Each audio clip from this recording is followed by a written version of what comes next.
ബാറിലെ തർക്കത്തിന് പിന്നാലെ ഇരുചക്ര വാഹനത്തിൽ കാറിടിപ്പിച്ച് പെൺകുട്ടിയെ കൊലപ്പെടുത്തി.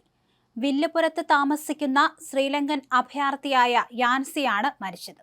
യാൻസിക്കൊപ്പം സ്കൂട്ടറിൽ പോവുകയായിരുന്ന 17-കാരിക്ക് പരിക്ക് പറ്റുകയും ചെയ്തിട്ടുണ്ട്.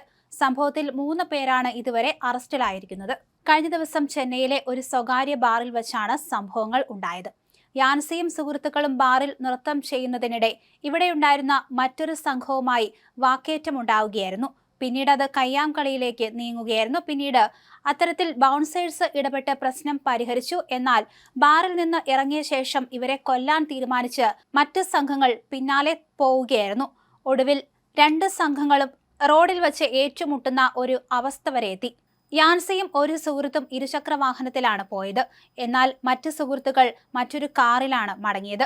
ഈ സ്കൂട്ടറിൽ പോയവരെ എതിർഭാഗത്ത് നിന്നുള്ളവർ പിന്തുടർന്ന് പിടികൂടുകയായിരുന്നു. റോട്ടിൽ വെച്ചും തർക്കങ്ങളുണ്ടായി. പിന്നീട് വാഹനമെടുത്ത് ഇരുവരും പോയ സമയത്ത് പിന്നാലെ പോയ ഇവർ വാഹനത്തെ പാതി വഴിയിൽ വെച്ച് മറിച്ചിടുകയായിരുന്നു. കാറിടിച്ച് തെറിച്ചു വീണ യാൻസി തൽക്ഷണം മരിച്ചു എന്നാണ് പോലീസ് പറയുന്നത്. ഒപ്പമുണ്ടായിരുന്ന 17-കാരിക്ക് ഗുരുതരമായി പരിക്കുപറ്റുകയും ചെയ്തിട്ടുണ്ട്.